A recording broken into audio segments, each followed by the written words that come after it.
Assalamualaikum dan selamat sejahtera pelajar-pelajar. Kita sambung lagi pembelajaran kita dalam reka bentuk dan teknologi tingkatan 3, sambungan daripada bab 2 pembangunan produk, iaitu 2.1 penghasilan produk. Diharap pelajar-pelajar sudah bersedia untuk meneruskan pembelajaran online kita pada hari ini. Jadi cikgu teruskan. Dalam bab 2 ini, jadi pelajar harus tahu mengapa manusia membangunkan suatu produk. Kenapa manusia perlu membangunkan sesuatu produk? Kat sini jawapan dia. Manusia membangunkan sesuatu produk bagi memenuhi keperluan dan kehendak manusia. Contohnya kenapa manusia membangunkan suatu produk? Contohnya dia menghasilkan mesin basuh. Kenapa perlunya mesin basuh? Untuk memenuhi keperluan dan kehendak manusia. Contohnya mencuci pakaian. Kenapa manusia menciptakan peti ais? Produk peti ais lah. Adalah untuk menyimpan makanan supaya kekal segar. Itu contoh produk. Ada produk lain. Contohnya produk mekatronik lah. Kalau pelajar yang belajar sebelum ni, ada drone. Jadi kenapa perlu membangunkan produk tersebut? Mesti ada jawapan, iaitu memenuhi keperluan dan kehendak manusia. Jadi apakah maksud penghasilan produk? Produk kat sini aktiviti menghasilkan produk baru atau mengubah suai produk sedia ada bagi memenuhi keperluan dan kehendak pelanggan pada masa akan datang dan juga masa kini. Ni ada tersalah sikit type ni. Bukan dating, masa akan datang. Jadi kat situ kenapa pentingnya penghasilan produk baru, iaitu memenuhi keperluan dan kehendak pelanggan. Jadi kalau kita tengok pelanggan kita ingin sesuatu yang baru, jadi kat situlah dia akan menghasilkan sesuatu produk yang baru yang memenuhi keperluan dan kehendak pelanggan. Seterusnya. Jadi pelajar-pelajar kena tengok pada langkah-langkah dalam proses penghasilan produk. Jadi sebelum sesuatu produk dihasilkan, ini adalah langkah-langkah dia. Yang pertama, apa yang diperlukan adalah kajian keperluan pelanggan. Kat sinilah kita nak dapatkan maklumat pelanggan.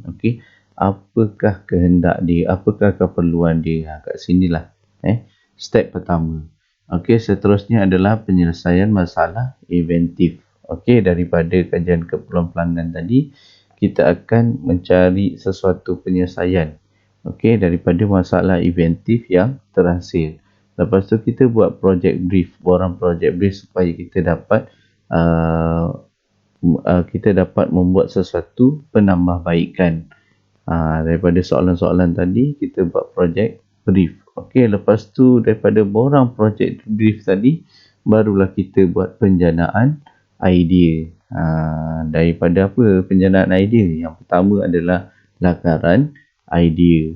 Lakaran idea ni ada banyak lah. Nanti kalau kita dah start membuat kita dah start membuat kertas kerja, kita akan menghasilkan beberapa lakaran idea. Lepas daripada lakaran idea, dah tahu bentuk dia, dah tahu apakah bahagian penambahbaikan tu, barulah kita pergi pada penghasilan model. Penghasilan model ni kalau kita masih lagi PDPR di rumah, saya rasa pelajar-pelajar perlu menghasilkannya mungkin tidak keseluruhan dah penghasilan tu. Mungkin setakat mana yang ada sahaja. Lepas tu setelah penghasilan model sudah siap, barulah kita pergi kepada pengujian atau penambahbaikan. Kat sini dah settle semua produk, barulah ada borang untuk kita selesaikan. Kita tengok, kita buat ujian pada produk kita tadi. Apa yang kurang, maka kita kena buat penambahbaikan. Dan akhir sekali, pendokumentasian. Segala apa yang kita telah rancang, apa yang telah kita buat, kita dokumentasikan dalam satu fail. Okey, seterusnya.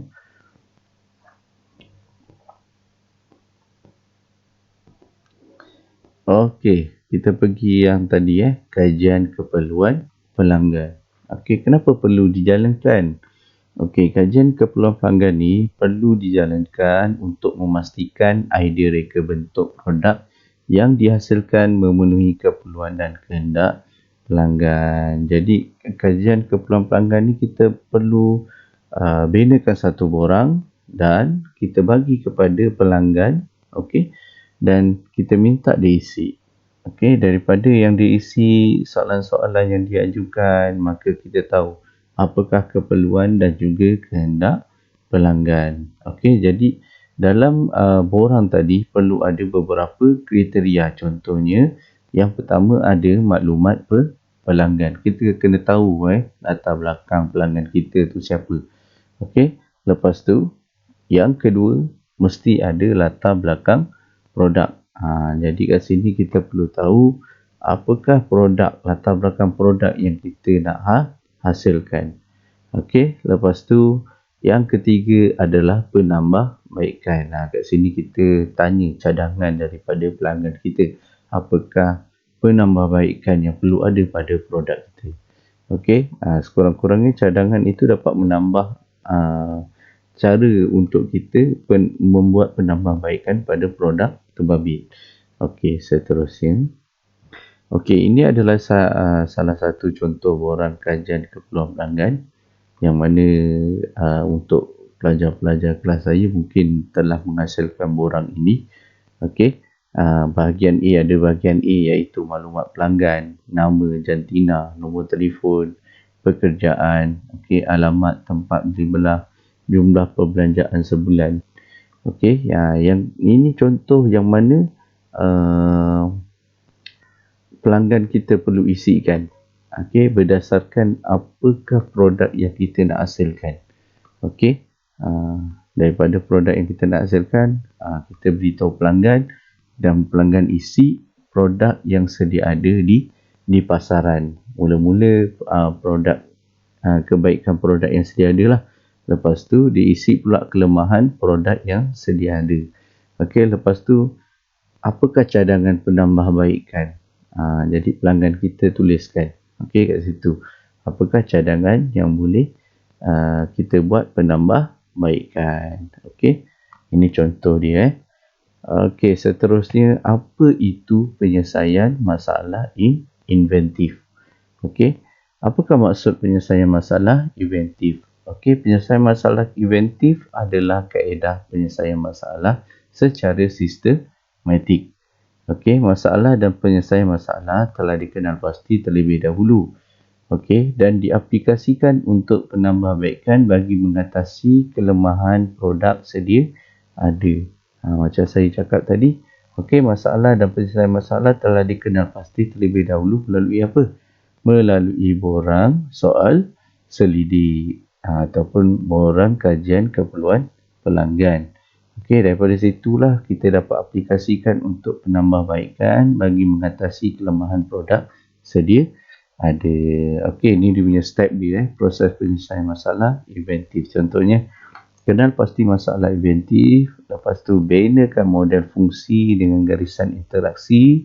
Okey, tunjukkan kedudukan punca masalah, lepas tu buat analisis perantai punca dan kesan, kenal pasti punca permasalah, lepas tu tentukan jenis percanggahan fizikal, sama ada kaedah pemisahan ruang ataupun masa. Okey, next dia pilih prinsip inventif yang sesuai dan akhir sekali hasilkan cadangan penyelesaian masalah dalam bentuk lakaran. Okey, ini antara proses penyelesaian masalah inventif. Okey, lepas tu alright, kita pergi kepada pelajar-pelajar boleh select sikit buku teks.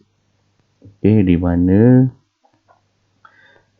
kat sini Sebentar, saya ubah kepada slide berikutnya.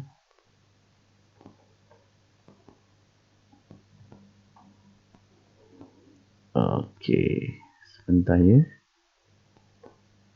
Alright. Okey, ini tadi susunan proses penyelesaian masalah inventif. Okey, jadi kat sini pelajar-pelajar boleh tengok okey, bagaimana proses tadi.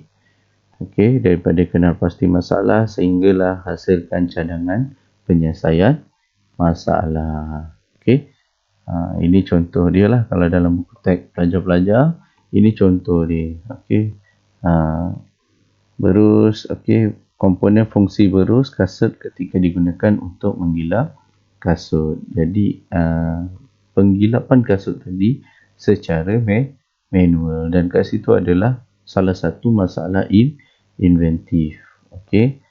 Alright, seterusnya kita pergi kepada model fungsi situasi semasa menggunakan berus kasut. Ini kalau contoh produk pelajar yang pelajar nak hasilkan adalah berus kasut. Itu contoh. Contohnya tangan. Tangan tadi memegang berus. Okey. Memegang pemegang berus. Okey. Lepas tu pemegang berus memegang rongga. Rongga pada pemegang berus tadi. Lepas tu rongga memegang gam. Okey. Gam memegang berus. Okey. Lepas tu berus ini tadi menggerakkan apa? Menggerakkan kasut, menggerakkan habuk contohnya. Okey, lepas tu berus tadi kita sapu dengan krim dan kita gosok pada kasut. Jadi kat situ menyingkirkan apa? Menyingkirkan habuk. Okey, menyingkirkan air. Lepas tu air tadi memegang kasut dan kasut tadi memegang habuk. Iaitu dengan kata lain kotoran lah. Okey, lepas tu kasut tadi dipegang oleh tangan. Okey, ini adalah model fungsi situasi semasa menggunakan berus kasut. Okey. Alright, kalau tengok dekat sini kita ada analisis berantai punca dan kesan. Okey. Kasut masih tidak berkilat selepas menggilap. Mengapa? Air dan habuk masih melekat pada kasut. Okey. Jawapan dia lah. Lepas tu dia tanya lagi, mengapa? Jadi, krim kasut tidak tersebar sekata. Lepas tu soalan lagi, mengapa? Jawapan dia, tekanan ketika menggilap tidak seragam. Lepas tu soalan lagi, mengapa? Daya yang digunakan untuk menggilap tidak seragam. Lepas tu soalan, mengapa lagi? Mengejar masa dan tangan menjadi semakin lengur. Okey, ini adalah analisis berantai. Okey. Mula-mula dia beritahu kasut masih tidak berkilat selepas menggilap. Lepas tu soalannya mengapa? Kenapa tak berkilat?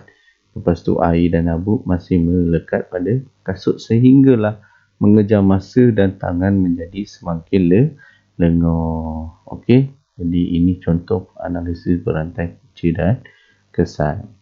Okey, seterusnya kita terus kepada projek brief. Okey, projek brief ialah proses perbincangan awal antara pengurus projek dengan pelanggan yang turut dihadiri oleh pereka bentuk. Okey, contohnya daripada penyelesaian masalah inventif tadi kita buat projek brief dan daripada projek brief tadi kita berbuat beberapa lakaran idea mereka bentuk produk yang dicadangkan kepada pelanggan. Okey, contoh lukisan pun ada lah.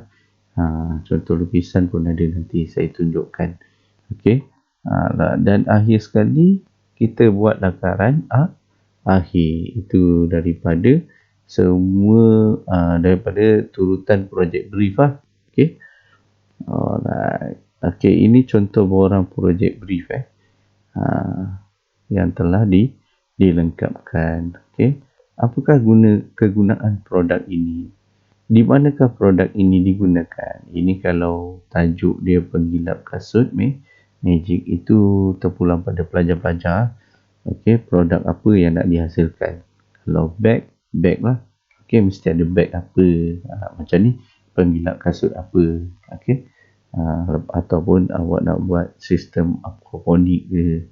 Okey. Jadi apakah kegunaan produk ini? Soalan ni. Di manakah produk ini digunakan? Lepas tu persembahan, bagaimana cara produk ini dipersembahkan?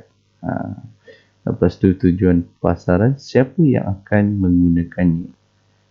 Siapa individu tu lah. Lepas tu siapa pesaing yang wujud? Pelanggan bagaimanakah yang akan menggunakan produk ini? Ikut skop pekerjaan tadi ataupun dia pelajar ke. Okay. Lepas tu kuantiti, berapakah jumlah yang diperlukan? Kat sini kita letak je lah 100 unit, senang. Okay. Lepas tu style, gaya, bagaimana reka bentuk produk ini? Adakah bentuk dia segi 3? Adakah bentuk dia segi 4? Okay, terpulang. Atau adakah reka bentuk ini akan mendapat perhatian di pasaran? Anda perlu yakin lah. Okay, apabila pelajar menghasilkan produk, pelajar kena yakin. Mendapat perhatian tak di pasaran? Okay. Lepas tu kualiti dia, bagaimanakah kualiti pembuatannya? Okay. Sebab tu dalam kelas saya ada beritahu kualiti pembuatan tu paling penting. Okay. Setiap pelanggan kalau masuk ke kedai untuk membeli barang mesti cek pada kualiti. Okay. Lepas tu adakah pelanggan mempunyai sebarang permintaan yang istimewa? Itu tengok pada kita punya borang kajian pelanggan. Okay. Lepas tu anggaran kos seunit. Berapakah kos untuk menghasilkan seunit produk? Okey, ini bajet keseluruhan. Okey, antara kita nilaikan. Okey, kita beli dia punya sumber tadi. Okey, sumber nak hasilkan produk tadi. Kita totalkan semua sekali dan kita campur dengan kos upah. Okey, barulah kita dapat berapakah kos untuk seunit produk. Okey, lepas tu bilakah pelanggan ingin projek ini disiapkan? Okey, jangka masa tu kita juga tetapkan. Okey, daripada start tadi borang kajian pelanggan sehinggalah projek brief, lakaran dan akhir sekali penghasilan produk. Okey, ini contoh jadual bermaklumat. Okey, fungsinya kita tuliskanlah fungsi produk kita tadi. Okey. Lepas tu macam mana cara persembahan, tujuan pasaran. Okey. Kuantiti tetap daripada 100 style atau gaya ikut pada pelajar-pelajar pilih elemen apa. Okey, lepas tu kualiti, tulis kualiti dia macam mana. Okey. Lepas tu anggaran kos dia, okey, dan akhir sekali jangka masa penghasilan. Ini adalah jadual yang bermaklumat. Okey, ada lagi tak? Okey, contoh aplikasi project brief dalam bentuk jadual. Okey, ni tadilah. Okey, contoh dia. Pelajar boleh tengok dan boleh semak. Okey. Okey, jadi itu sahaja saya rasa kita punya PDP pada hari ini. Okey. Jadi diharap pelajar-pelajar dapat mengenal pasti apakah tujuan kita penghasilan produk, kenapa penting untuk menghasilkan sesuatu produk yang baru. Lepas tu apakah kepentingan borang kajian pelanggan. Lepas tu apa dia borang project brief. Dan akhir sekali kita punya susun atur jadual tadilah. Diharap pelajar-pelajar dapat meneruskan pembelajaran kita walaupun di rumah. Dengan menghadiri setiap kelas yang cikgu adakan secara online. Dan jangan lupa untuk masuk ke ruang Google Classroom. Kat situ cikgu ada tinggalkan sedikit tugasan untuk pelajar-pelajar semua. Okey, sampai di sini saja sehingga kita berjumpa lagi. Assalamualaikum dan selamat sejahtera. Bye-bye.